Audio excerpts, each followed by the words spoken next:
কেমন আছেন সবাই? চলে এসেছি আরেকটি নতুন রেসিপি নিয়ে। আজকে বানাবো পেঁয়াজ দিয়ে ডিমের ঝোল রেসিপি। ডিমের তো অনেক রেসিপি খেয়েছেন, একবার এইভাবে খেয়ে দেখুন। চলুন এর জন্য আমি কড়াইতে তেল দিয়ে দিই। তেলটা গরম হয়ে গেলে দিয়ে দিতে হবে ডিম।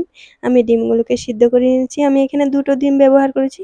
তোমরা চাইলে আরো বেশিও ব্যবহার করতে পারো। তো দেখো আমার ডিমগুলো ভাজা হয়ে গেছে। তো বেশি ভাজানোর প্রয়োজন নেই। শুধু হালকা একটু কালার করলেই হয়ে যাবে। ডিম বেশি ভাজা করলে খেতে ভালো লাগে না। ক্ষমা করবেন বন্ধুরা, আমার অসুস্থতার জন্য আমি ভালোমতো কথা বলতে পারছি না। তাই কোনো কিছু মনে করবেন না। চলুন ডিমগুলো নেওয়া হয়ে গেছে। এখন দিয়ে দিচ্ছি পেঁয়াজ। আপনারা চাইলে আরো তেল দিতে পারেন, কিন্তু আমি ডিম ভাজা তেলের মধ্যেই করে নিচ্ছি। কারণ আমি কম তেল খেতে ভালোবাসি। দেখো এখন পরিমাণ মতো দিয়ে দিলাম নুন আর দিয়ে দিতে হবে হলুদ গুঁড়ো। তো সবগুলো দিয়ে এভাবে নেড়েচেড়ে নিতে হবে। তো বন্ধুরা আমাদের গ্রামের রন্ধনশালা চ্যানেলটিতে নতুন হলে চ্যানেলটিকে সাবস্ক্রাইব করে পাশে থাকবেন। তো এখন দিয়ে দিচ্ছি আদা, তারপর রসুন, তারপর জিরে বাটা। এগুলো সবগুলো আমি শিলে বেটে নিয়েছি। তো এভাবে দিয়ে সুন্দর করে নেড়েচেড়ে দিতে হবে। দেখো এখন দিয়ে দিচ্ছি লঙ্কার গুঁড়ো। তো এগুলো দিয়ে সবগুলোকে ভালোমতো এভাবে মিশিয়ে নিতে হবে। তারপর পরিমাণ মতো জল দিয়ে, যেহেতু এটাকে ঝোল বানাবো, ওজন্য জলের পরিমাণটা একটু বেশি দিলেই হলো। দেখো আমি এখানে ২ বাটি জল দিয়েছি। তো জল দেওয়া হয়ে গেছে, এখন একটু নেড়েচেড়ে এটাকে ৫ মিনিটের জন্য কুক করে নিতে হবে। তো দেখো একটু পরে আমি দিয়ে দিচ্ছি কেটে রাখা কাঁচা লঙ্কা। ৫ মিনিট পর ফিরে এলাম। দেখতে পাচ্ছেন এখন একটু নেড়েচেড়ে দেখি।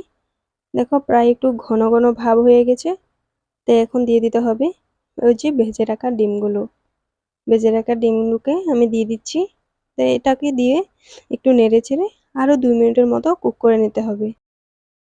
এইভাবে অতি সহজে ঘরে আপনারা পেঁয়াজ দিয়ে বানিয়ে নিতে পারেন। দেখুন একদম সহজ পদ্ধতিতে এভাবে ডিমের রেসিপি বানিয়ে নিতে পারেন। তারপর দিয়ে দিতে হবে একটু স্বাদের জন্য গরম মসলা। আপনারা চাইলে অন্য কোনো মসলা ব্যবহার করতে পারেন। আমি হোমমেড গরম মসলা ব্যবহার করছি।